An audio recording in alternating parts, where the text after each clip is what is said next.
Hi, my name is Kanu, and I'm the founder and principal here at Kendall Consulting Group. We are a boutique human capital consultancy firm matching top employers with great talent, and we're based in Arizona.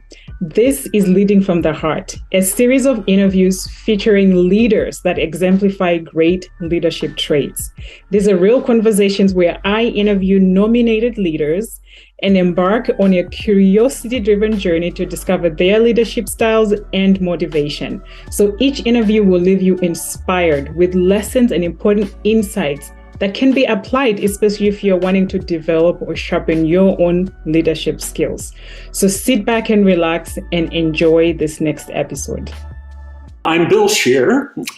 For nearly 40 years, I've served as a healthcare leader, predominantly with faith-based nonprofit systems, but also for 14 years, I owned and operated with three brothers our own healthcare facilities in Iowa. I grew up in healthcare. My parents were healthcare administrators, and my first job when I was in high school was as a certified nursing assistant.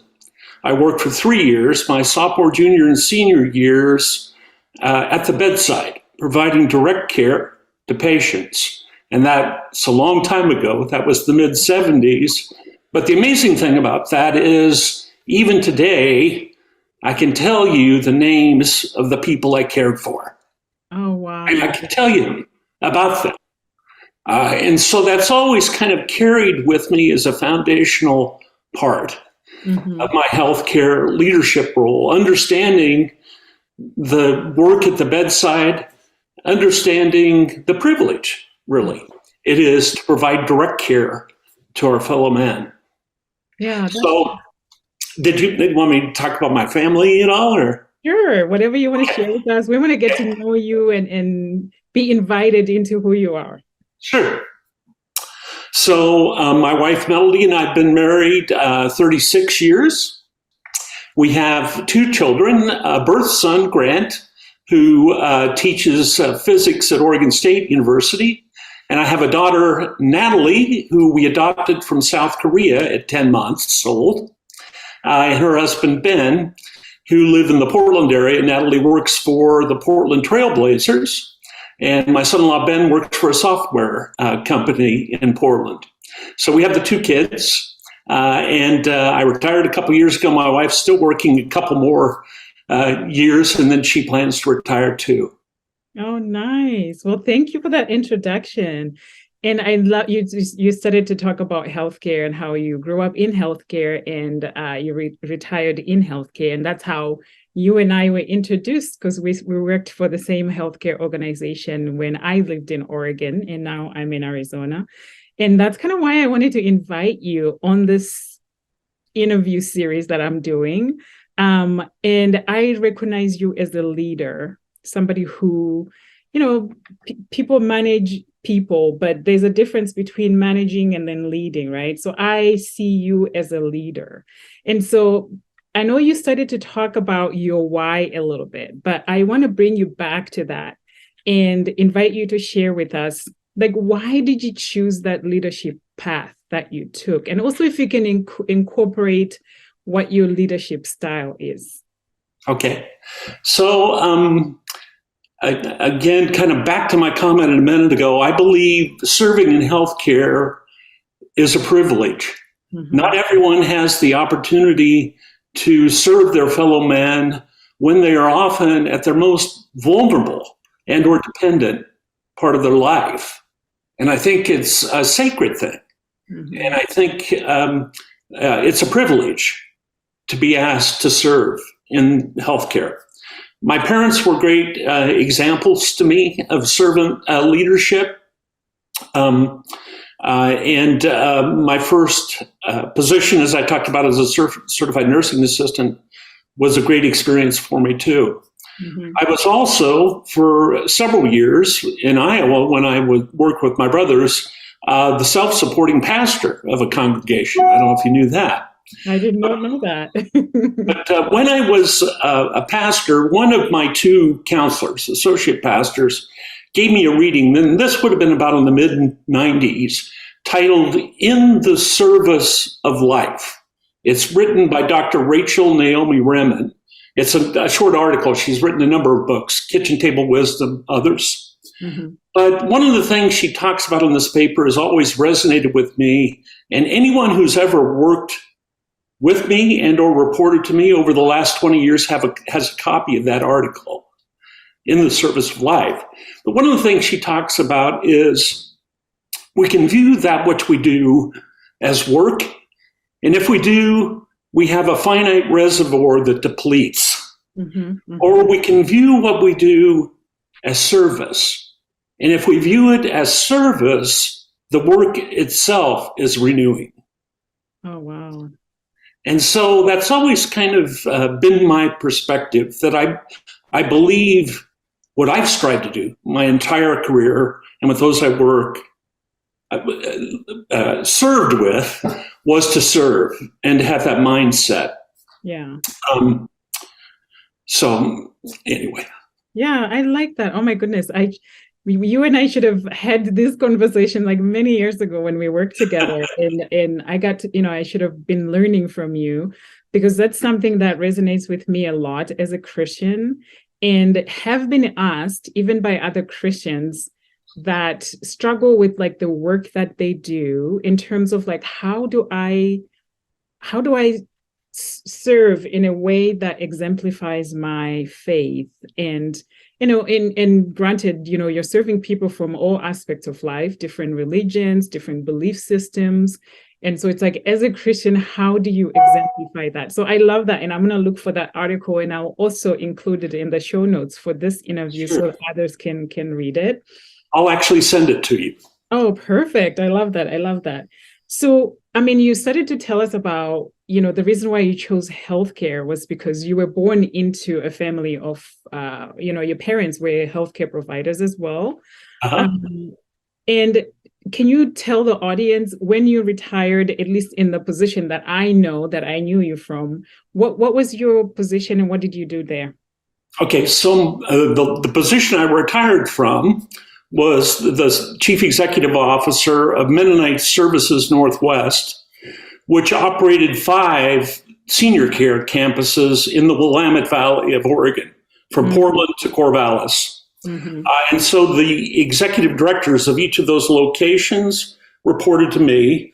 Mm-hmm. And then I worked with kind of a regional team of a CFO, HR director, marketing, and communications to support those 5 campuses. Mm. So it was a faith-based Mennonite organization, and it was a real growth experience for me, learning the Mennonite faith, which has quite a wide continuum, a very conservative fundamental arm to a very progressive arm, and so kind of all across the spectrum in terms of their theology within the Mennonite faith. Prior to that, as you know, I was with the Providence Health System for 13 years. Mm-hmm. And before that, 7 years as a CEO with Catholic Health Initiatives, another Catholic health system. So 20 years in Catholic faith-based healthcare. Yeah, so you've kind of sort of carried on in faith-based for sure. Uh-huh. Yeah, which is a blessing because it makes it easier to live your faith, right, in positions, because sometimes we're challenged by the jobs that we take, because you may not be allowed to even talk about God in the capacity that you're working, and sometimes that's a real struggle for people who are of faith. Yeah, so I like that. So switching gears a little bit, as a leader, how do you measure success?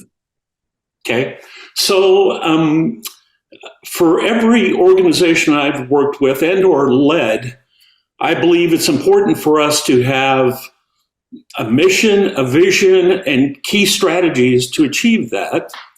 Then I believe my goal as a leader, whatever that role may be, should be derived from those strategies mm-hmm. and those core values, so that for me, and for all of those I lead, there is clear line of sight in terms of what my goals and objectives are, in terms of how they help fulfill the mission and values and strategies of the larger organization. So with Providence Health System, for example, my goals were derived from the goals of the region. And then my direct reports jointly developed their annual goals with me, again, derived really from my goals as subsets of my goals. And I always like goals that are objective, that are specific, that are measurable, that are tangible. People understand how that achievement of that contributes to the success of the organization and its mission. Right. And so I use those goals then in all of my standing meetings with my direct reports to assess where are we at on your goals? Where are you hitting barriers that I can help break down or help facilitate getting through? Because when they succeed in their goals, they roll up to mine.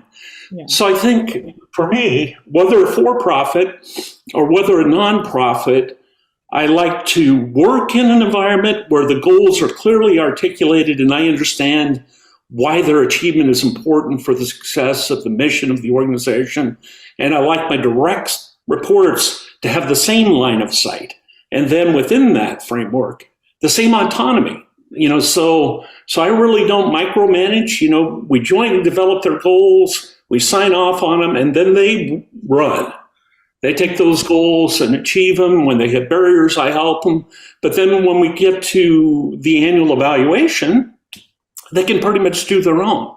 Yeah. Because it's just, how do we do in achieving our goals, which again were objective, quantifiable, very tangible. So. Yeah, I mean, you just talked about right there. One of your leadership traits is not you don't micromanage.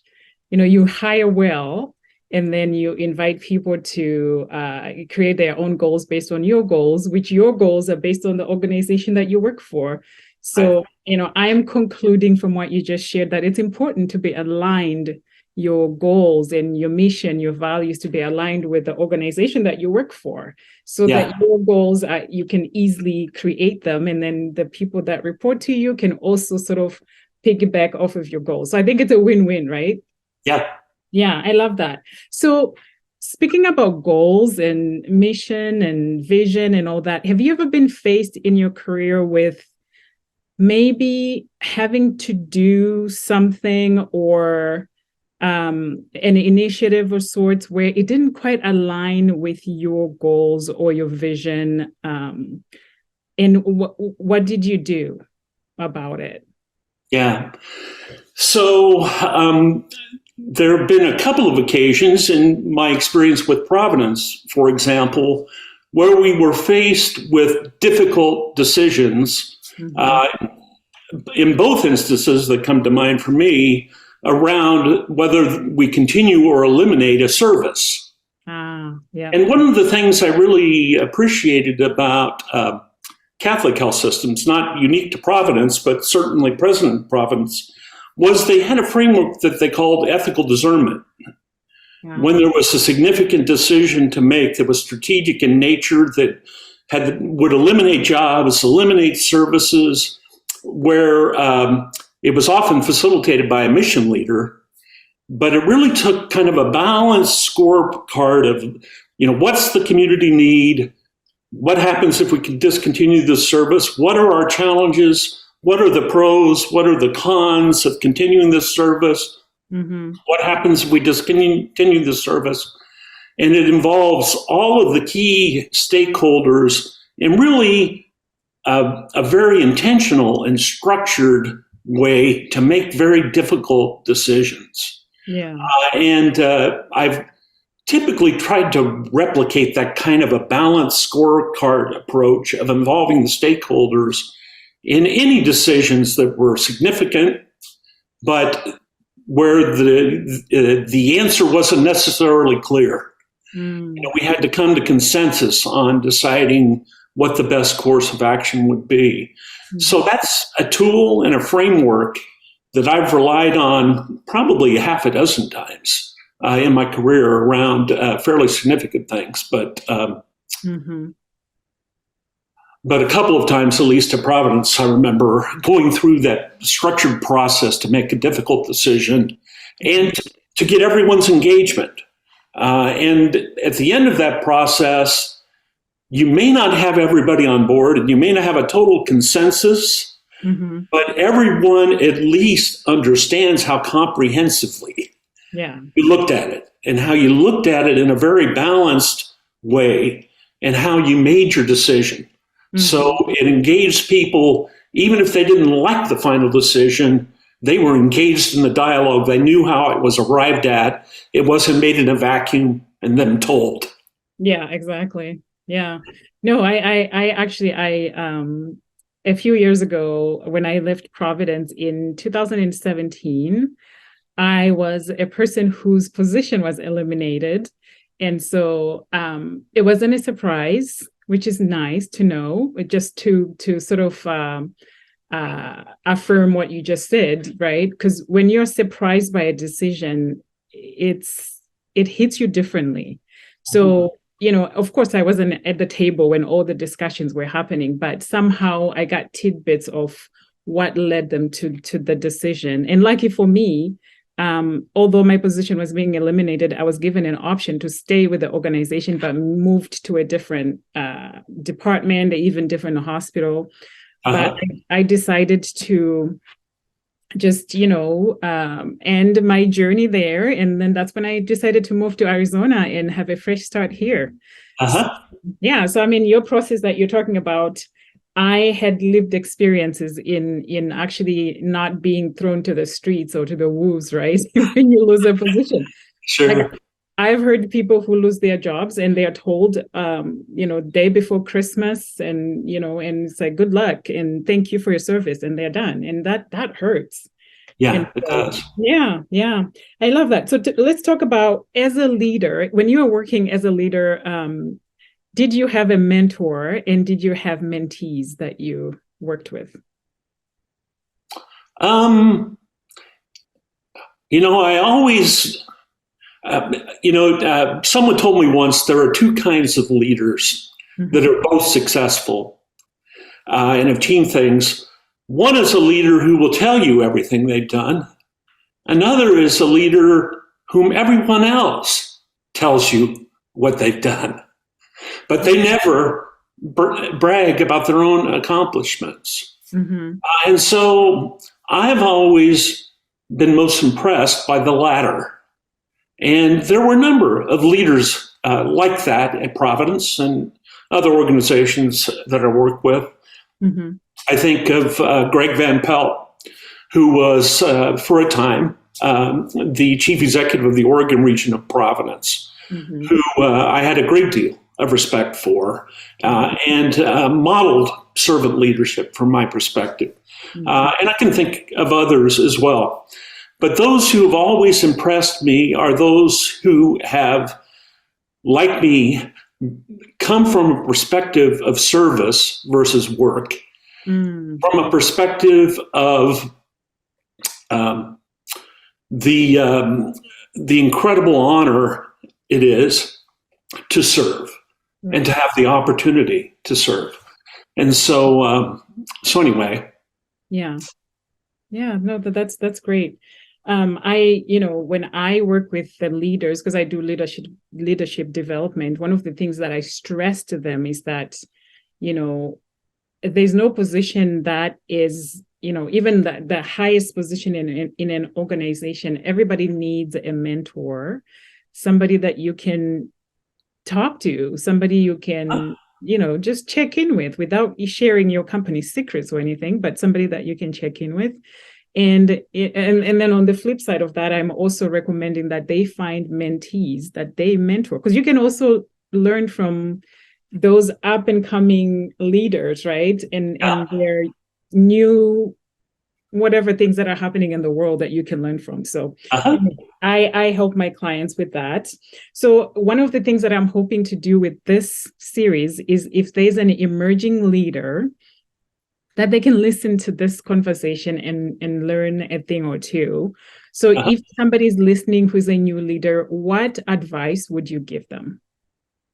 So one of the things, pieces of advice that I give emerging and upcoming leaders is to, if their position and their supervisor allows it, volunteer for projects or new experiences, and particularly if it takes you out of your comfort zone and gives you exposure to a new area of the organization. I often tell early careerists in healthcare management, for example, that if they're going to work for a healthcare system, a great place to start is strategy in the strategy area, because they'll have exposure within the Providence Health System, for example, to the health plan, to the delivery system, to the medical group, to home and community services, all of these divisions which make up the whole. Typically, our strategy people work across them in projects and helping them, move their areas of service forward. So that's typically one of the pieces of advice I share with young leaders is, if their position and their supervisor allows, find projects that you can do that help you grow as a part of your growth trajectory, that make you stretch, and gives you exposure to broaden your depth of leadership and understanding of the organization. I like that. Yeah, the example that you give, and especially if they're in healthcare, and I would assume other industries as well, positioning yourself in an area where you're able to work with different departments of that organization. It actually reminded me, when I worked for Providence, I was part of the fellowship program that they were doing. Yeah, kind of the up and coming leaders. Yeah, I forget the name for the group, but I know what you're talking about. Yeah, no, I'm on the spot too, so I've forgotten about the name. But it was such a blessing, because I got to work with people within our cohort from all departments within the organization.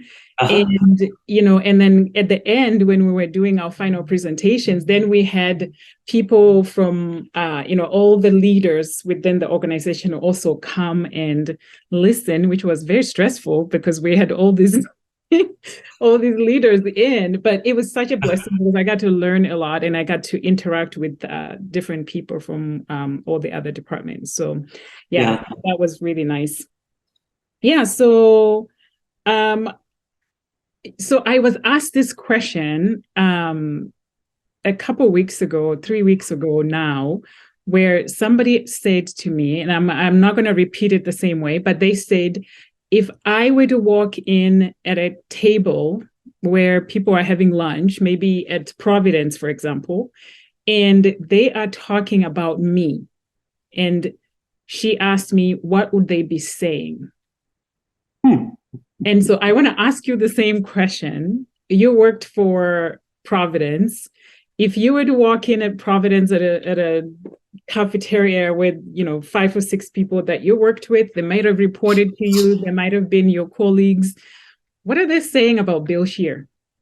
Yeah, so I think the things that would be said about me are that I'm creative, that I like to brainstorm and think about new ideas, new ways to do things, new services to better serve the communities that the organization serves. I think people would say that I am a systems thinker.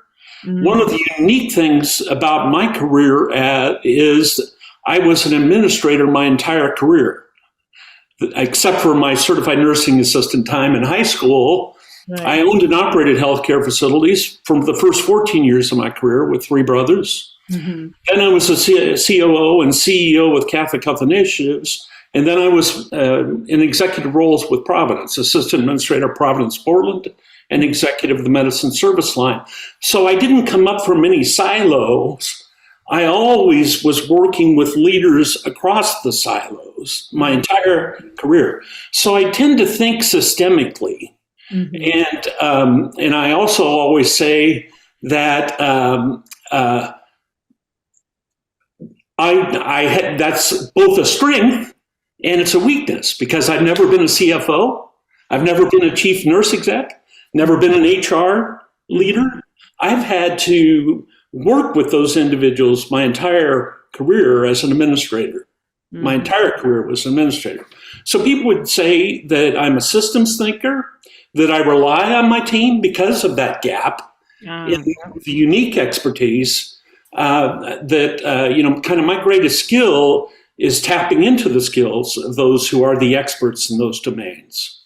Yeah, I like that. And I want to add on to say, if I were at that table, I would say, I think when you started to talk about the people that you served as a nurse aide, you said you remember their names. And I think that is such a great quality in a person when you remember people's names. Yeah. I can, in my mind's eye, the skilled nursing facility I worked in as a certified nursing assistant had 3 wings. It was a T-shaped building. In my mind's eye, I can walk down each of those halls and remember a majority of the people who were in those rooms that I cared for. I remember helping people shave. I remember helping people dress. I remember there was this woman, Anna Christensen, who was 105. Wow. And her body was failing, but her mind was sharp as a tack. And I used to love to talk to her about the things she had seen in her lifespan. Because if you think about, this would have been in the mid-70s, but somebody was born in 1870s. Yeah. And over 100 in the 1970s, the scope of change they saw in their lifetime, I loved engaging with her. And she had a kind of a Norwegian accent. Christensen was her name. So it's a little hard to understand. But I think that's what healthcare is all about, is connecting with people. And one of the things I enjoyed, even as a leader with Providence, was once a month, I joined one of our chaplains at Providence, Portland, on her initial rounds when she went out to introduce herself to all the new people in the facility. It wouldn't have been appropriate for me to go with her after she'd established a relationship, because oftentimes it's a very personal exchange. But when she went to introduce herself to all the new admissions, I would join her once a month. So I could introduce myself and my role at Portland. I could interact with staff. I could question them about their experience thus far at the hospital. I also joined her a couple times a month for interdisciplinary rounds on the ICU, which was led by the intensivists, the critical care physicians, multidisciplinary rounds where at 11 o'clock used to be at Prop Portland every day. But a couple times a month I would join them because critical care was a part of my leadership responsibility for the Oregon region. So it kind of put me on the ground, seeing that care in action. I think it helped me gain trust and establish a relationship of integrity and trust with the physicians and the nurses and others, because I came to understand their challenges. I came to understand the very complex sick folks that they care for in critical care, et cetera. So anyway, I'm not sure where I was going with that, but I also think it's important to, I never was big, a lot of leaders are big in doing rounds in their organization. And I've never been a real fan of rounds. Instead, I typically have tried to find intentional ways to proactively be out and engaged. Yeah. So when I was a CEO with Catholic Health Initiative, twice a month, I spent a morning in one of our departments or areas. I helped cook soup for lunch one time. I put on a hairnet and stuff and chopped celery for it and talked to the cooks. And then I would treat the area that I went to for lunch in kind of an open dialogue with them. So I'd spend the morning with them. But I can't tell you how much that willingness to be out and in the trenches and kind of help serve, although sometimes it's more like shadowing if I was with nurses, for example. But I can't tell you how much that helped build trust in each other. and helped establish a relationship of trust and integrity that often I was able to leverage around difficult decisions. And when I needed the engagement of people, they knew me. Yeah. They knew what made me tick. They worked beside me. So it's kind of an undercover boss, a little bit type approach. But I've always liked that approach much better than rounds, because rounds, you're just kind of, hi, how are you? It's very veneer. It's very surface, and it's hard to make it meaningful. Exactly. But if you divide an organization, in my case, into 2 per month, in a year's time, I was in every department. And I spent 2 or 3 hours, 2 Fridays a month doing that. And so it was good for me. It grounded me in the challenges of the work those people were doing. It gave me exposure to those we were caring for and those who were caring. And it built a foundation of trust and respect. That is why I thought you were a great leader. And that's why I'm interviewing you right now, because that is exactly what leaders should do. Because oftentimes leaders make decisions from an office, right? In the rounding, but you actually go and make soup with the people that you work with, and go and round and shadow nurses as they, interact with. I mean, that helps you understand what they're going through. And I think that's a great, great leadership trait right there. So kudos to you. So hopefully somebody's listening and they can take notes on what you just said, because that was gold. Yeah. So, okay. So maybe was there something that, I didn't ask you that you feel like would be good to share? I want to give you that opportunity to share before we get into the fun part of rapid fire questions.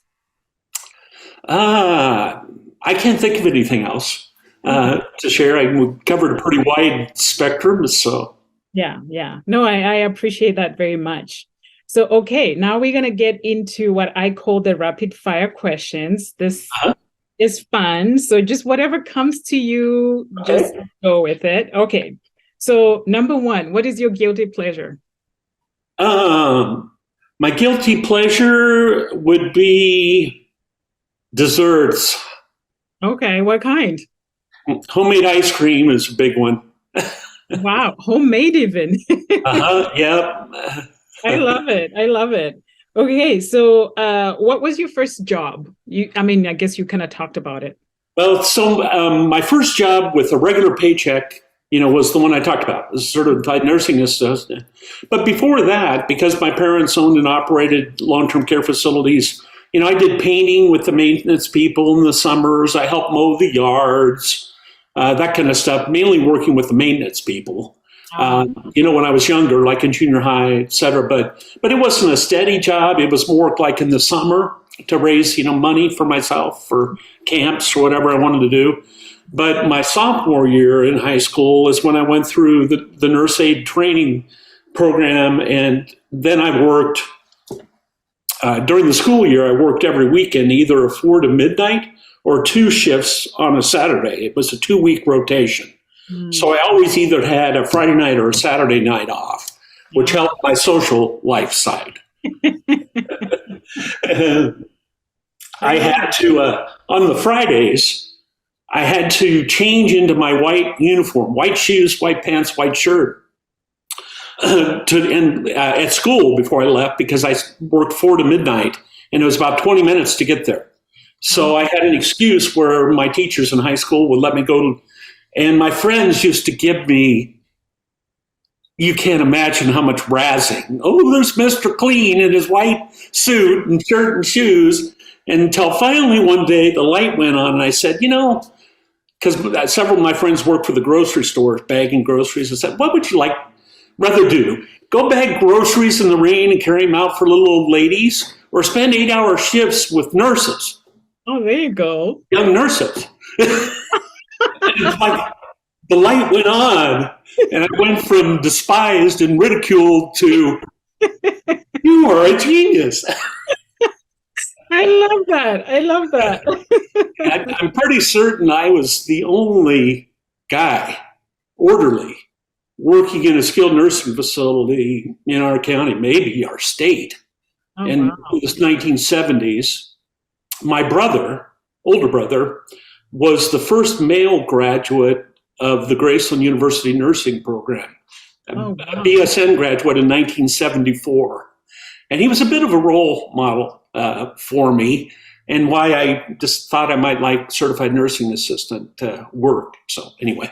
Oh, wow. That's awesome. Yeah. So what was your favorite subject in school?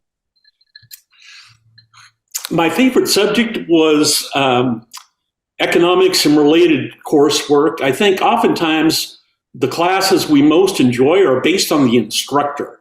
If it's an instructor we really kind of click with and resonate with, for me, particularly instructors who have a lot of application, who've been in industry as well as academia and can really apply, the theory and stuff. Mm-hmm. So, for example, I took everything this one instructor, undergrad, taught in the economics area. One of the classes was investment analysis. And what he did was, at the beginning of the semester, he put us all in the conference room and he put his broker on the line, and each of us had $1,000 of his money we could invest. Oh, wow. And if we made anything at the end of the semester, he split it with us. If we lost anything, he wrote it off. Oh, wow. But I had never heard before or since of an instructor in investment analysis who actually ponied up the money, $1,000 per student, for them to really get their feet in the water and track their investment, over the term of the semester. And and then we had a meeting at the end of the semester where we all sold our shares and split.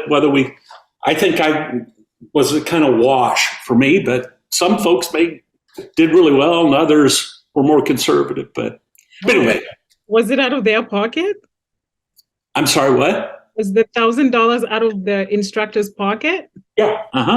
Wow, that's very generous. Yeah, he was a PhD in economics from Kansas, University of Kansas, and he was on the Federal Reserve Board, the Kansas City Federal Reserve Board, and I took money in banking from him too. And I remember on that class, he took us all down to tour the Federal Reserve in Kansas City, where they're printing the money. And I mean, there's this glass, protective, bulletproof glass, but you look in and there's just mounds of money. Oh, man. That's awesome. That's awesome. Okay, so what is a song that Bill Sherer sings out loud or dances to when no one is looking? So a song I sing out loud, and probably my favorite song of all time is Carole King's "You've Got a Friend," which James Taylor also recorded. But when I was in college, I toured 4 summers in a music group as a guitar player. And I'm learning a lot about you that I did. And that kind of became a theme song for our group because we became pretty fast friends after 10 weeks each in the summer traveling together. And I was in the group 4 summers. So 4 10-week tours, 2 to the East Coast, 2 to the West Coast with that group. Wow. So. Wow. You've done it all. You've been a pastor of a church. You were in a group. I love this. Yeah. And the last question is money or happiness? What would you choose? Happiness, no question. All right. Yeah. Yeah. And with that, thank you so much for being a part of this series. I thoroughly enjoyed learning more about you and the wisdom that you just shared with us. And I hope that people that will listen will get some tidbits also that they can apply in their own leadership journey. Thanks. Great to be with you. And it's great to reconnect. I have very positive memories of our interactions when you were with Providence in Oregon. So wish you well in the rest of your life path. I really appreciate that.